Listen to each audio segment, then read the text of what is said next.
Okay, hello everyone, and welcome to BFW 2401. This is tutorial 8, and I am recording.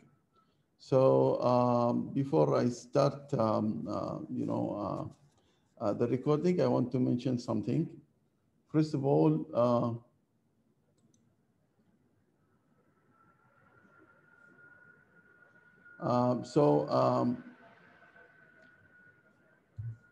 first of all, I want to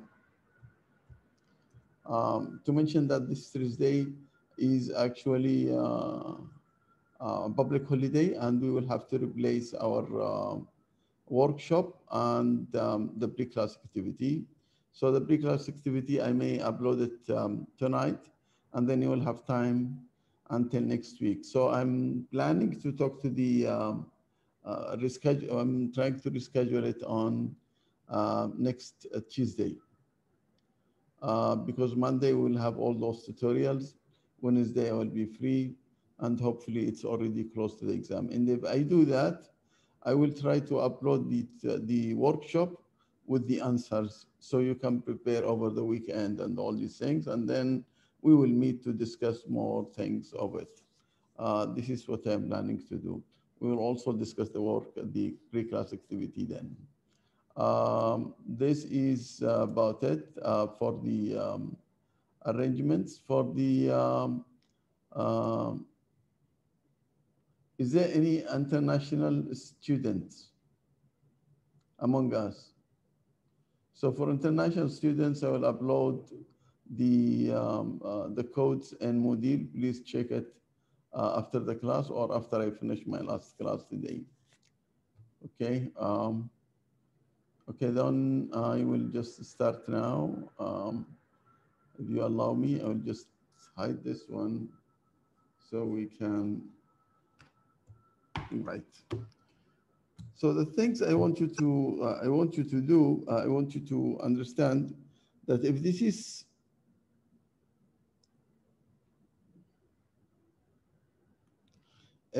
tooth 8, and this tooth 8 is talking about what we call credit risk.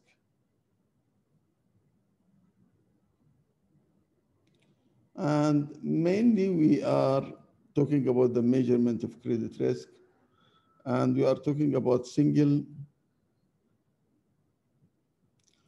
loan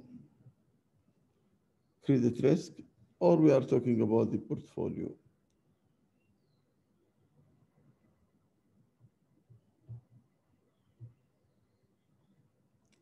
And when we talk about the portfolio, we are talking about actually about the concentration. Now, to continue with this, I want to tell you that this credit risk here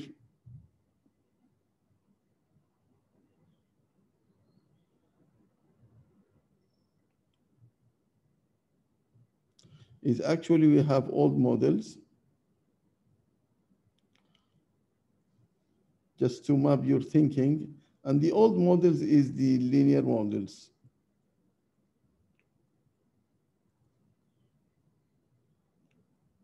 Mainly we are talking about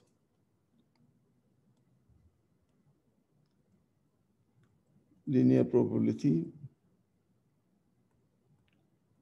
model, and we are talking about the logit. And other linear model, which is discriminant model, we call it the Altman Z. Altman models or Altman Z. Now, all of those models will give me a benchmark. Remember, it's a benchmark. They help me in the benchmarking, which is the selection, whether I should choose the customer, approve the loan or not approve it. Now we have new models, which is of today. New models are a little bit sophisticated and used by many companies now and many banks, which we are talking about the RORAC, which is risk-adjusted rate of return of capital, risk-adjusted rate of capital. And then we have what we call the multi-period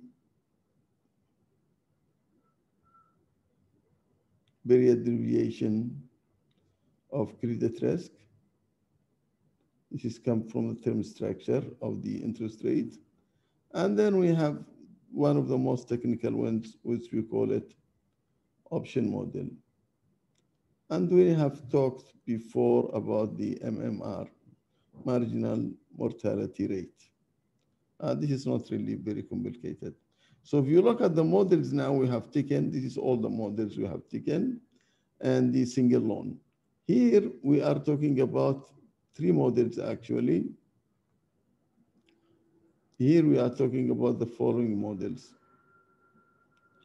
which is one,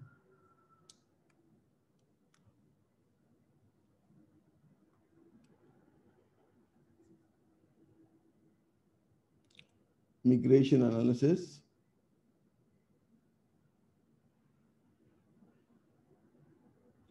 And the second one, we call it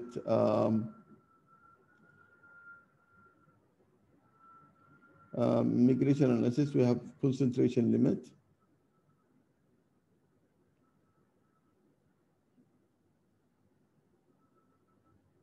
And the third model here, we call it regulatory models, which we are not covering.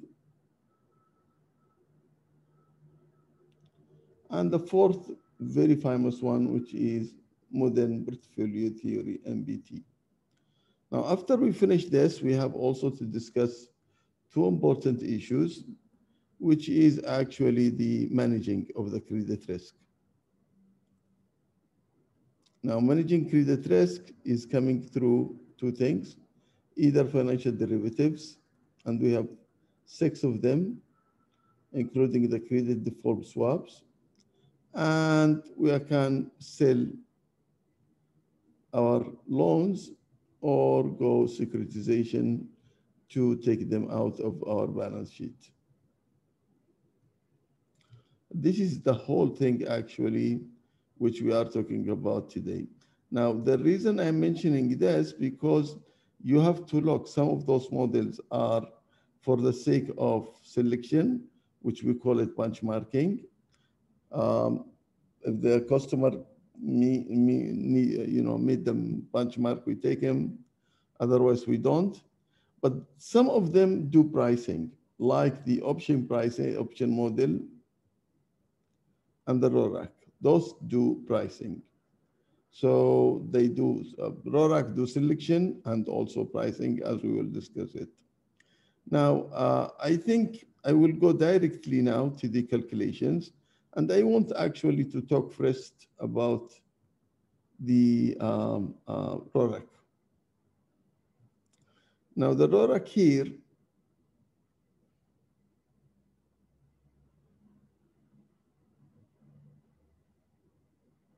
let's go first with the multivariate. Sorry, let me go with the multivariate first, and then I will go to the RORAC. So we go in sequence. So the multivariate is actually, as I talked to you before, I want to do benchmarking. To do benchmarking, I need to understand how much is the defaulting. Now, to do the defaulting, it's okay, we can do it. We already know the formula, which is I can do B1, which is probability of defaulting, probability of payment, which is 1 plus I over 1 plus K. And I can get the P1. If I get the P1, I can get then the probability of defaulting, which is 1 minus P. But as you can see, this is only for 1 year.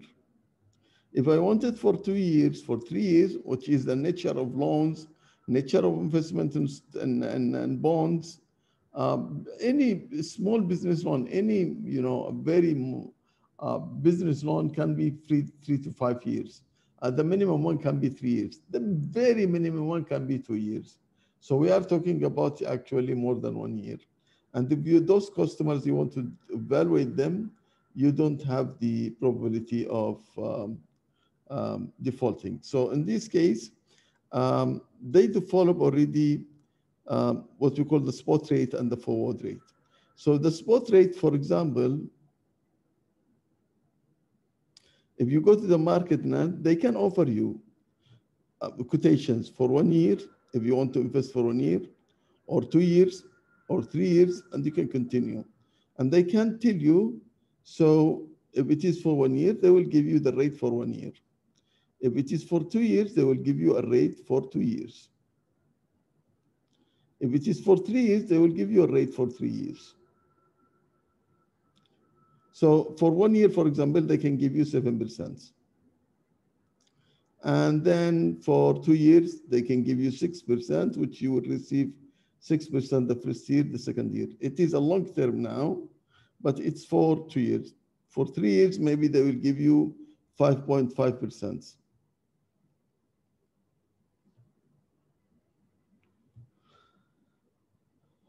But the problem is, what if you want, this is when you invest for, as I told you, 2 years and 3 years. But when you want to calculate the probability of defaulting or probability of payments for year 2, you need to get the forward rate. So in this case, you need to get this one.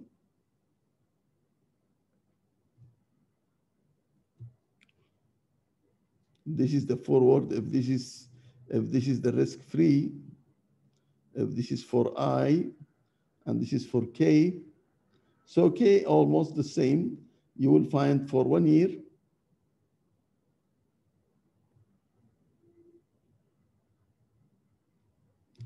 you will find for 2 years, they will give you rates for 2 years, and they can give you rate for 3 years, spot. But they will not give you the forward, the forward, because you don't know it. You need to calculate it. So in this case, for example, this can be 7%, maybe 9%. This can be, say, 8%. 8%. This could be 8.5, 8.5, 8.5, whatever. But I don't know what is actually in the second year, or in the third year here, or in the fourth year here, okay? So you need to calculate actually, to calculate the B2 and the B3 and the B4. The concept is coming from the arbitrage.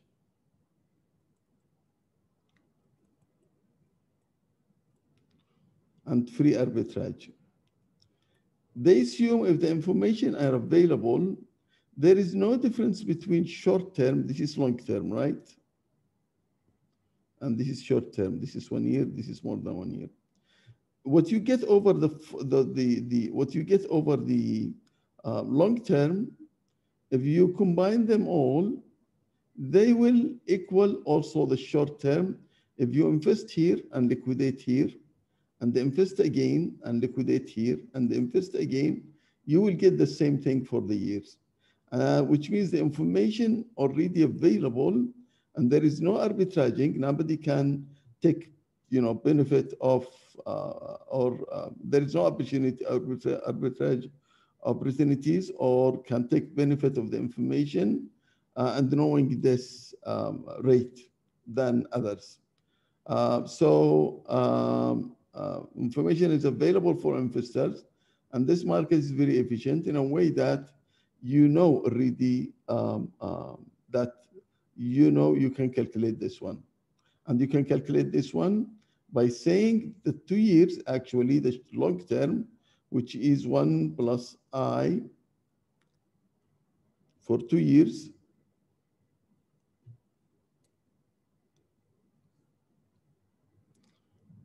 one plus I for 2 years, in year 1 for 2 years, which is this one, is actually equals 1 plus I for 1 year times 1 plus forward rate for the second year, which is this is the forward year 1. And therefore, if this is the situation, you can say, you can calculate the forward rate, which is 1 plus I in year 1 for 2, 1 plus I, and you can get the forward rate. So you can get 1 plus F here. And the same case applies to the K. So 1 plus K in year 1 for 2 years equals 1 plus K 1 for year 1 times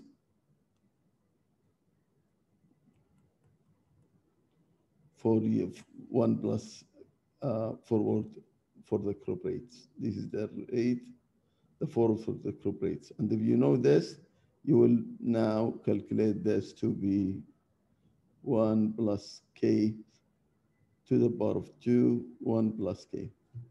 And if you know this and this, now you are in position to calculate the B2, which is 1 plus C1, which is the forward for 1 plus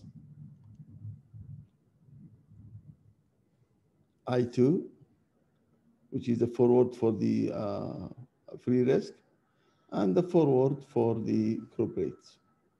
And if you get the B1, you already get the B2, you have already the B1. So you have B1 times B2, you decrease this from 1, you get the cumulative probability of defaulting. And it's over. You can do this for 2 years, for 3 years, and you continue. But the concept is based on no arbitrage situations where there is no information hidden here, and people in time 0 knows what is the price here. All the information is available, so they know what is the price here. If it is like this, so they have no preferences, or investors have no differences whether they can invest this for 2 years or invest here, liquidate here, and invest again. And this is where this equality comes from. And this is where we can calculate the B1 and B2 according to this. Now, saying this thing, we can now calculate the, we can now work with this information. So as you can see here, the treasury step, we have, as you can see here, this is for year 1, and this is for year 2, which means this is 5%. And for you 2 years, this is 6.1. 6.1. What about the K? I didn't mention anything about the 3rd year. I'm just trying now to reflect. What about the K? The K, we have it 7% here for year 1. And we have it like 8.2 for the long term, which is, this one is 8.2%, 8.2%. And therefore, I am now in position to calculate B2, as I told you, B2 here, if you want to calculate this one, this will be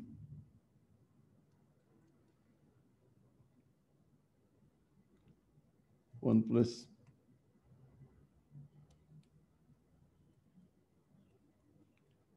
2%, and this is 1 plus 7%. And you can calculate here for the I, this one will be 6.1%, 1 plus 6.1% to the power of 2, and this is 1 plus 5%. And you can calculate this according to our calculation, the F, and the C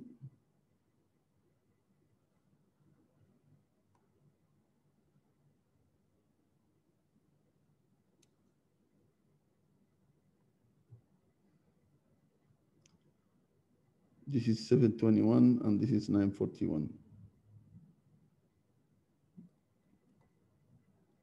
721 and this is 941. So you are now in position to calculate B2 as I told you. So B2 is actually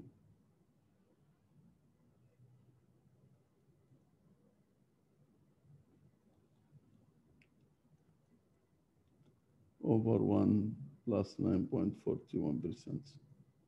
And then you can calculate B2. And I did here, we did it. So when we did it,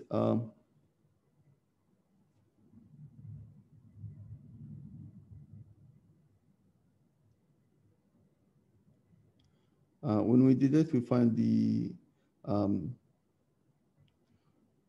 so B1 we already calculated, 98.83, which means you already know B1, and B2 you can calculate it according to this and find it what we call 97.99. And therefore the cumulative defaulting over 2 years, is 3.84 and 3.84. So this is how we do it. So if you are going to invest in a business loan, you will know this loan according to this information, assuming no arbitrage, you know that it will be 3.84% over the 2 years. And then based on that, you can calculate it over 3 years, 4 years, and based on that, you can take your benchmark. So this is the risk, which means the drop. Any questions? Can I continue from here? Give me a green light, please. Good for me. Okay. If there is no question, you can stop me, okay? Okay, let me go now to the second one, which is the RORAC. The RORAC is interesting. Why is it interesting?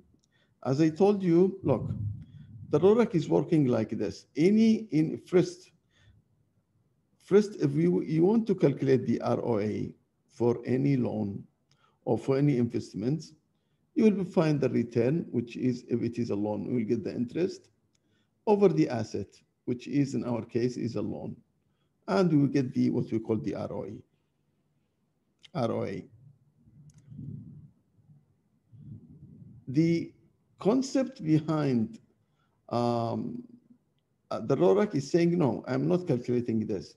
I have money and I can or have resources, I can invest it in risk-free, assuming this risk-free is 5%. If I'm going to invest it in corporations or buy bonds or invest it in the market, I need to get a marginal, which is the spread. I need to get something called spread. This RF plus spread should equal the K.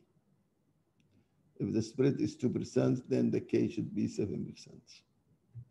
Now, when I get this 7%, I also will have to have, it's not free, there will be a risk, and I need to calculate this risk.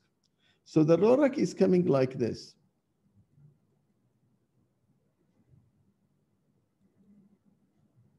The RORAC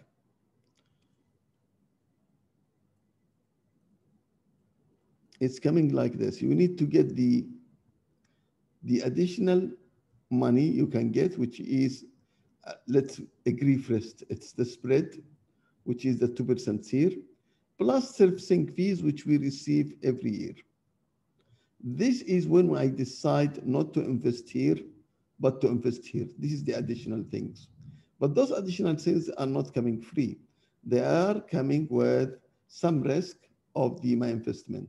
And I can measure that investment by the change in its value.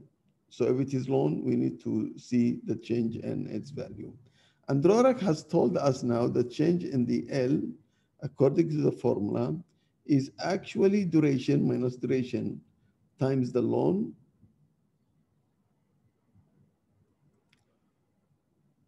duration of the loan, plus the loan, times the loan, times the change in R, which is the most important thing, plus DR. And if I can get this here, I will get now a value. So this is actually step one.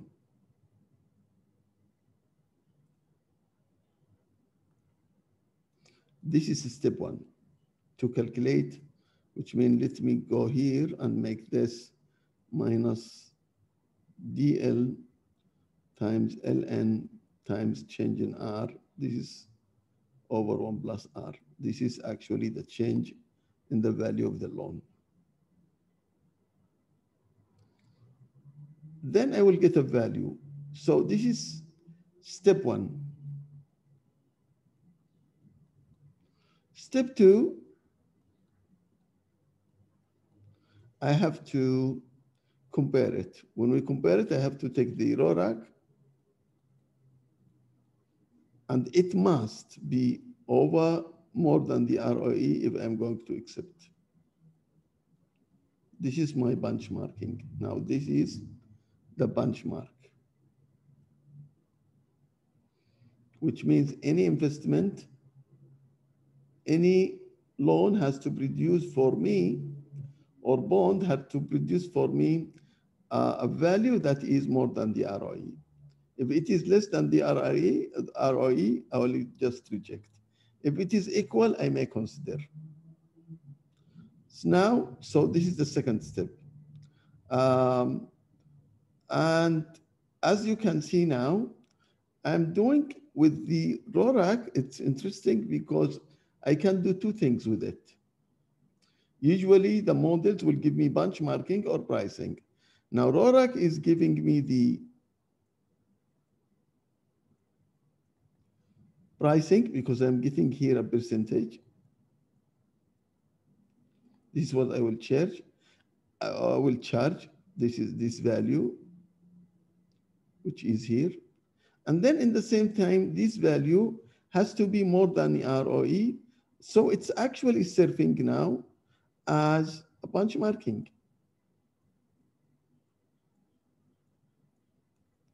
So if it is accepting the benchmarking, if it is more than ROE, I will accept the loans in a way that the benchmark was the ROE, and also the same thing, the price is the price which I get it. So it serves two purposes. Having said that, let's take an example. Let's take this example. First of all, I want you to be aware. When I told you this values, this one has to be continuous, this formula, this RORAC has to be consistent over the life of the loan, which means I have to have fees or as long as the loan lives with me. I have to have spread as long as the loan lives with me. So actually when I come and I tell you, I receive the fees, upfront fees. Yeah, that is a fees, but this is only for 1 year. So take it off from your calculation. Don't include it. The other things should be okay. So for example, look, a bank is planning to make 500,000, 5 million, which means if I come to this formula, this is 5 million, and it has 8 years and 7.5 years. So this is 7.5, the duration. The loan is 5 million. And the change in R is 4.2.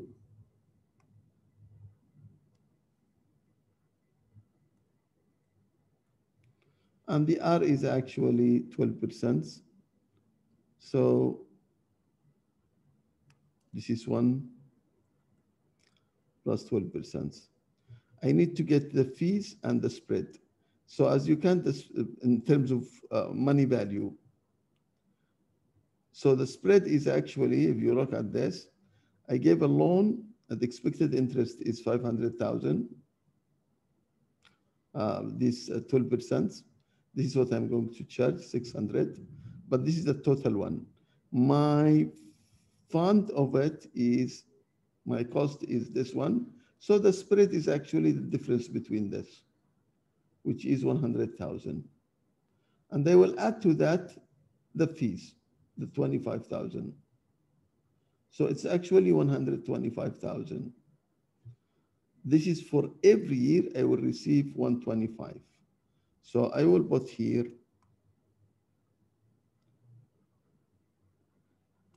you can say the fees if you like. I can put it as an amount, or you can just put it. Usually, I like it to be yeah. Just make it here 125,000, and then you get this one to be 8. I'm done with step 1, and the step 1 is telling me this is 8.89%. I know the benchmark, the RORAC benchmark is 10%. So what is your decision, my friends? Accept, reject?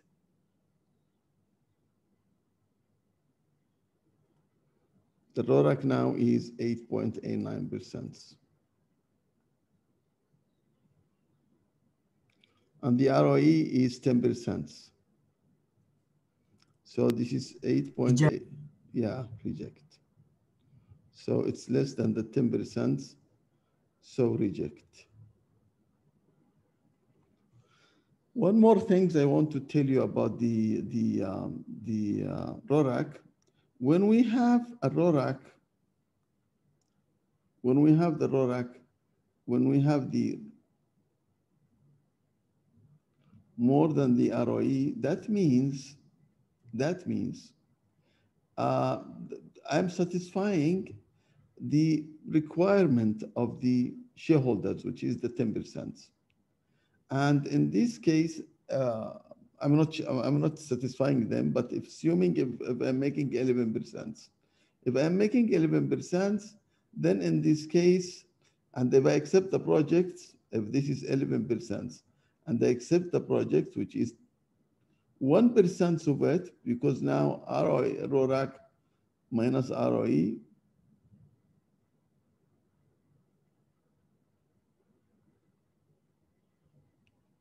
is actually 11% minus 10, which is 1%. This 1% will actually contribute to the growth. There is a growth, and growth will increase. Shareholders' wealth will increase. And this is what RORAC also do when we accept project. Any project we accept it, we know that the RORAC is contributing to the growth of the bank because it is satisfying the rate of equity, and then it has some surplus. And I think we have mentioned this when we talked about the economic profit and in performance. We talked about economic profit. This is the economic profit, which is the RORAC coming from here. Okay, now let me go to the third one, which is the option. This is interesting one. Why interesting one? Because it has so many things to do.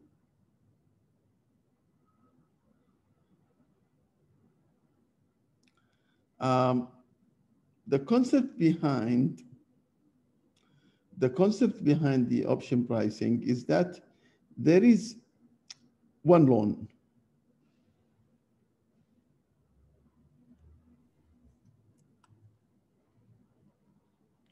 As I told you in the lecture, it's coming, in my recording, it's coming from MBS. MBS is Merton, Black, and Scholes. Those are the people who developed what we call,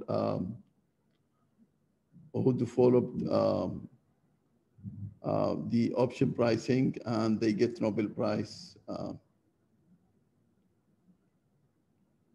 scores. Now, all of those actually come with when the option pricing come to the picture, when a small company like startup or SME or those what we call limited liabilities, limited liability. Now, and limited liability means I can be a very rich person and I have 10, 12, like Trump, for example. Trump have so many companies.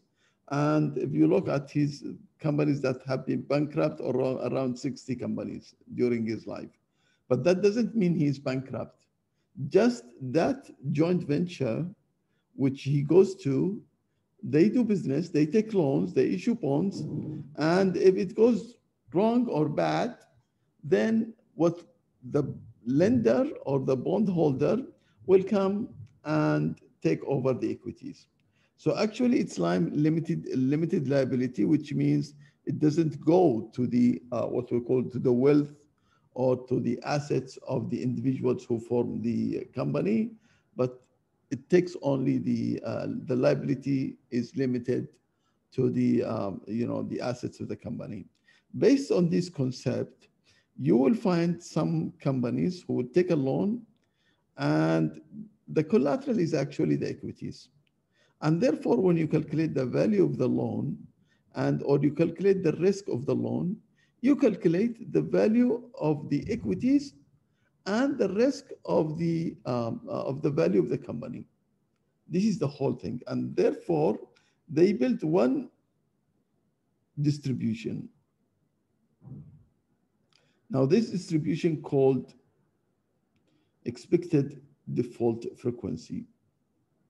Now, the expected default frequency, it's different. This was built by a company called KMV. Now, KMV was acquired by Moody's later on, and Moody's is this, what we call rating agency. They developed this option pricing model. It's coming like this. Now, the normal distribution, we know the plus is here and the minus is here. Here it's different. So the distribution is actually minus and here plus. And therefore, if we reach to this area,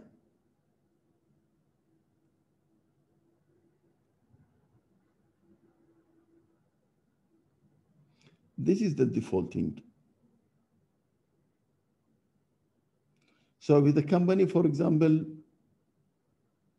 if the assets is 100 million of the company and they take a loan of 80 million, the company will be, this area is actually 1 million and above, 100 million and above. This area, so this area is actually the 80 million. So when it goes under this area, that means the value of the company goes under the value of the loan and it's bankrupt now. So they have an option now to give up the assets, which, as I told you, it's like this. So this is the equities.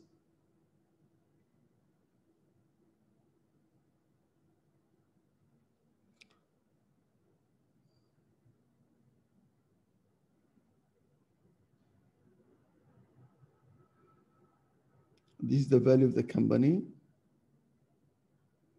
It can be A1 or A2. And this is the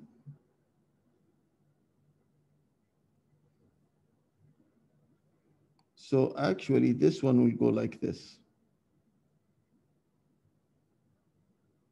This is the payoff of the shareholders, which means they can lose when the value of the company goes to A1, which is goes to this area, or they can gain when the value of the company goes in this area. So you can say this is like A1 and this area all A2. Anyways, the KMV model is actually calculating the probabilities of one company.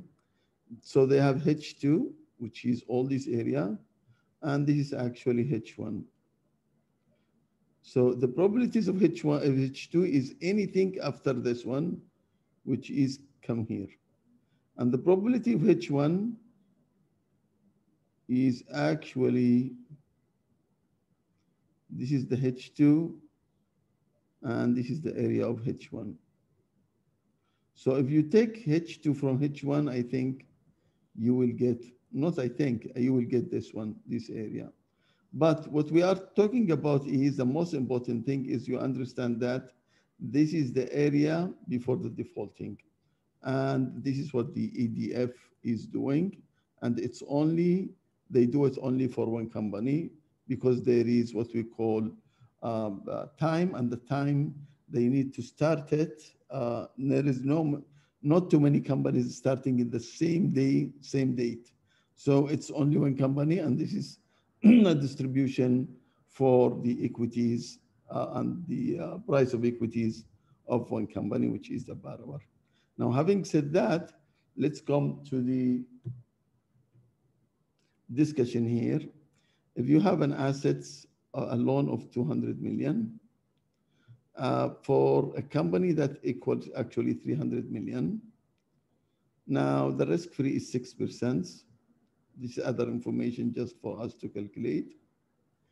Rate of change in the underlying asset is 10%, which is the standard deviation. Using the option framework, determine the following. The current market value of the loan. Now, the current market value of the loan, I can get it from this formula. But before I reach this formula, I need to calculate many things. I need to calculate, and this is what you have to be careful about. You have to calculate the, what we call this one, the D, and the D is the leverage.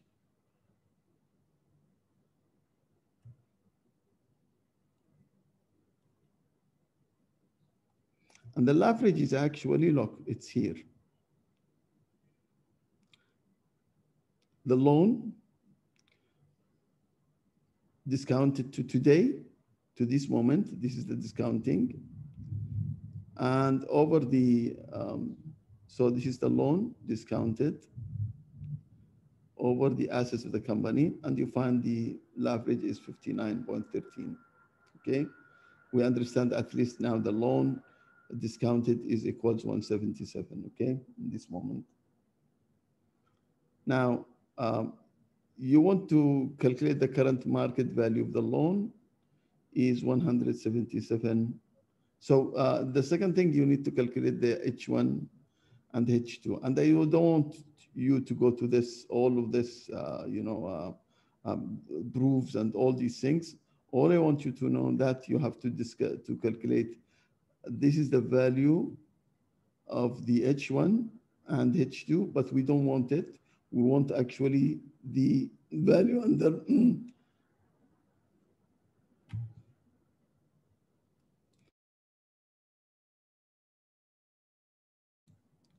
yeah, so we want to calculate the NH1. Now, if I give you this in the exam, you can calculate this from the using Excel to get the normal value. So all you have to do, for example, here, you put this, you can, if you have Excel now in your hand,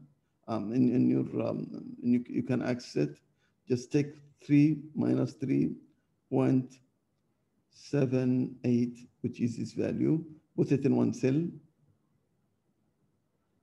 and then go to another cell and make equal,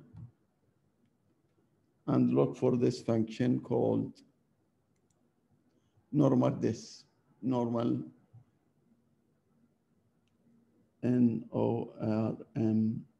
normal distribution.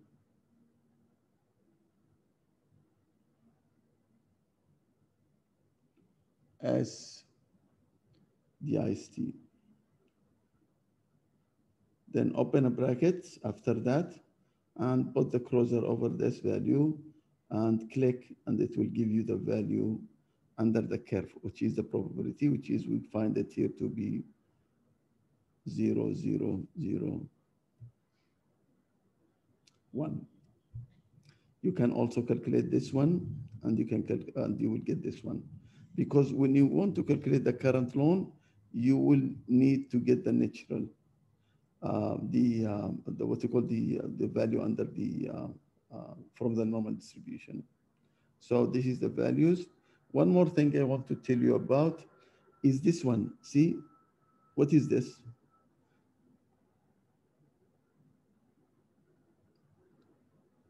This is actually the 1 over the D, which is 1 over 59.3. You will find this value. So actually, I'm calculating this. I'm bringing this to this. This is the value of the loan times this one plus this one. And I find it to be 1773996. This company is actually the current value now already defaulting. The company value is 177, which is actually, it is here. If this is 200, the value is already here, 177,396.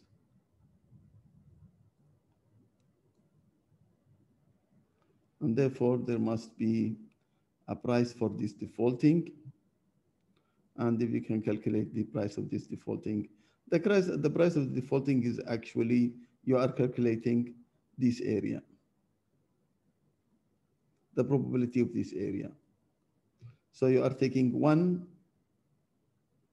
this is what we are doing, just to understand. We are taking 1 over t, which is the timing, to see the how much t is the number of, if it is 1 year, it will be 1 year. So you are taking, for example, $1 times this area, we'll find it to be, this is the what you call the premium that you have to take. So you take the $1 times the probability, which is the probability of dropping of $1, or you can translate it to percentage of interest, because the interest is from 1 to 100%, right? Yeah. So this is what's happening here. Let me go now to the second example. This is very straightforward. Again, we have 200,000, and this is the value of the company now. If you withdraw as I told you, if we withdraw again, so this is 175, and this is the value. So the value of the company has an asset of 200, total debt 175. Using an option pricing model, the implied volatility of the firm asset is estimated to be 10, which means the standard deviation now is 10,730. Under the KMD method, what is the expected default frequency? So actually, if you have, because the company will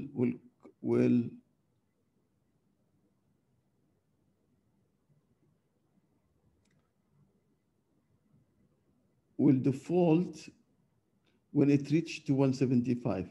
So it needs around 25,000 deviation. And if you want a standard deviation is 10,730, that means it's about 2 standard deviation and 33. So what is that probability? Because we know that the z value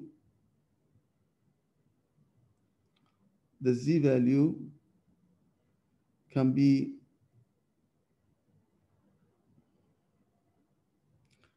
let me just put it here. The z value 160.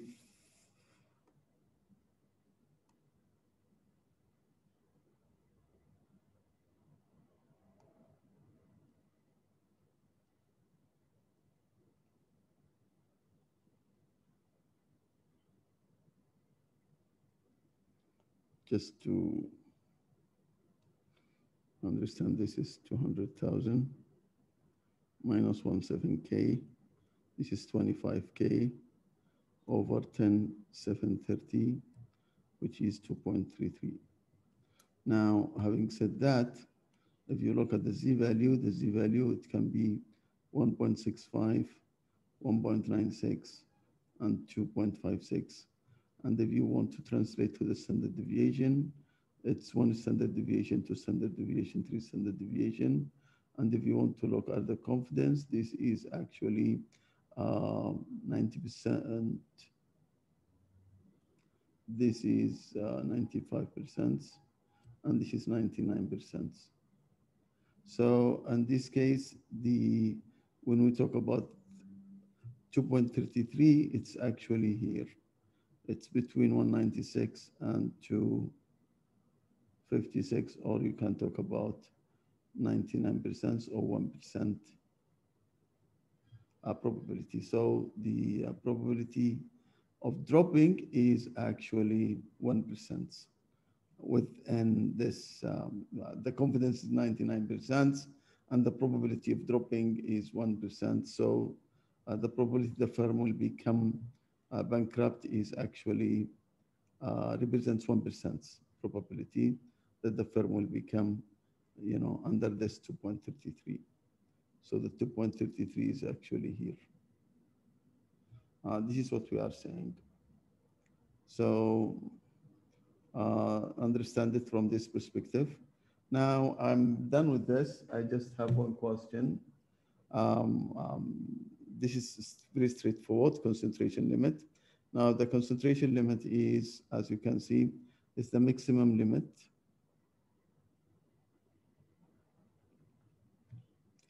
maximum loss times the 1 over the loss rate. They give us all of this. So the maximum limit is giving us to, look, this is the tolerance. They can tolerate until 12% losses from the capital of the company. If it has a concentration limit of 25%, they want to make the concentration limit maximum 25%. They make 12%. So the loss rate of this should be 48. So the loss rate under this condition will be 48. We usually will give you the loss rate, and we will give you the, what we call the capital, maximum capital tolerance, and we ask you to calculate the maximum limit of investing. Now, this maximum limit of investing is 25% of the capital. So this is, if we are going to invest 25% of the capital, then it has to be a loss rate to be 48%. So we keep playing with this formula, and you will see this in the workshop.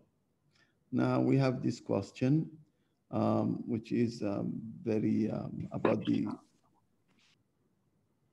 this question is about the financial crisis and the default swaps.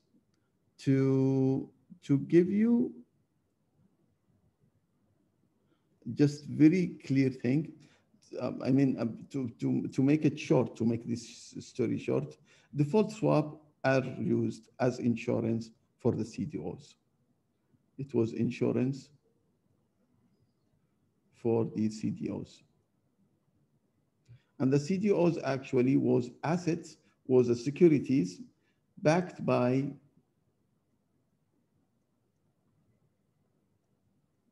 subprime loans, which is actually all bad loans. Now, during the normal situation was okay. There was two agencies, two main provider and issuers of the swaps, Lehman Brothers and EIG. When the situation started to be bad, these people have around 441. This is $770 billion of swaps they issued, and this is issued 441.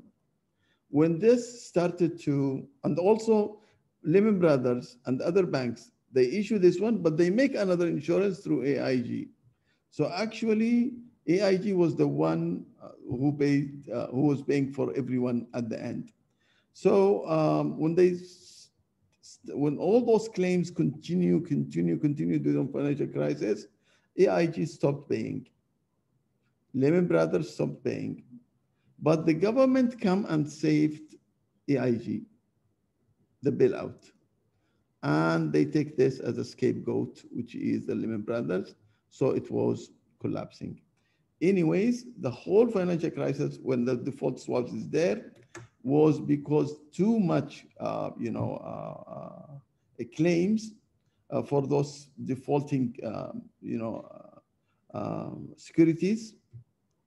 And when they were defaulting, actually, because subprime were not paying, because they were backed by those subprimes. So Lehman Brothers was was collapsed. This is what they have, 700 million, and this is 441 million. This also extended to the exchange rate, but mainly the swaps was actually for the subprime. This is the whole story. I think I am done. I have only, I don't know, I have 2 minutes. I forget here, I didn't talk about 2 questions here.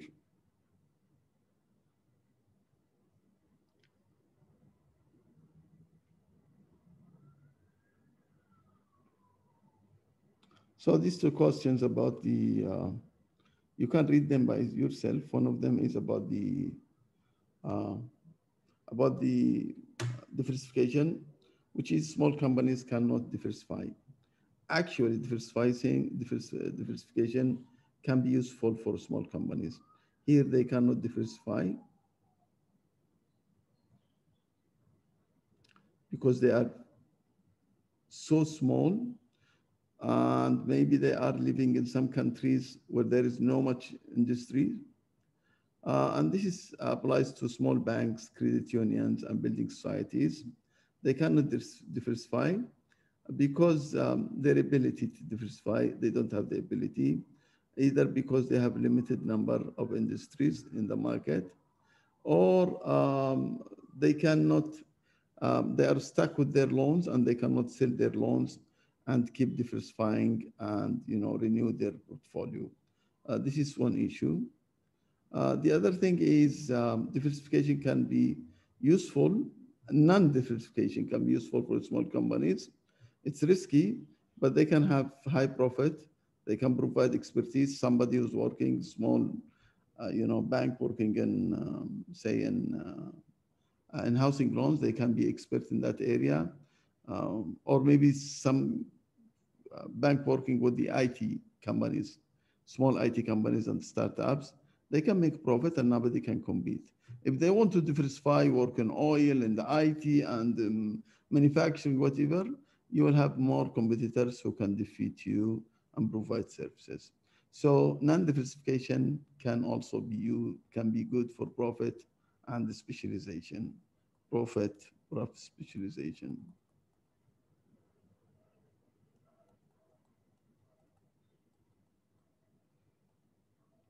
Now, for the derivatives, I have only 2 questions. One, what is the credit spread options? This one is will give you the swaps. For example, if you are giving a loan for a company which is triple B, and the risk-free is 5%, and this is 2%. So 5% plus 2%, you give them for 7%. During the year and the life of this loan, this company can go to CC, which mean now still the 5% here, but this is becoming 4%. So 9% you should charge them, but you actually have only your contract with them 7%. Or they can go to triple A, migrate to triple A, where they can have 5% only plus 1%. So here you will not exercise the option.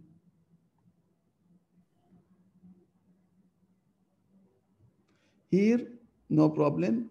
Here you will find somebody who will pay you 2%, which is you will receive 5% from 2% from the 7% from the company and 2% from this option. So you will exercise here the option. Here you will not exercise because you don't need to. You should charge 6%, you already charge 7%. This is one type of insurance, which is credit spread call options. You have another option. This other option will give you if the customer default part or all. So you give a loan for or bonds for 5 million.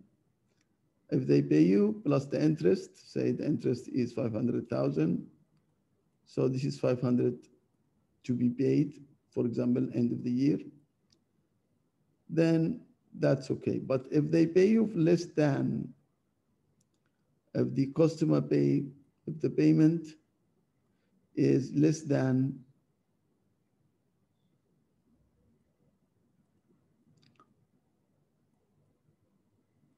then say they pay you only 4 million,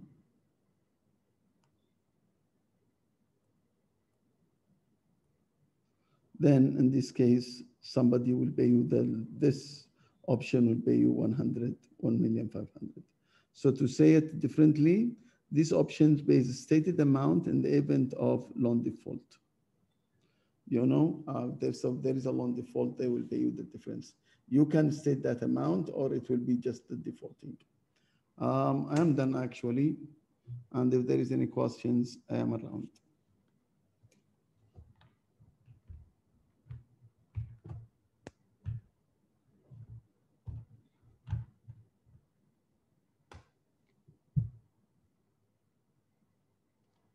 Any questions, my friends?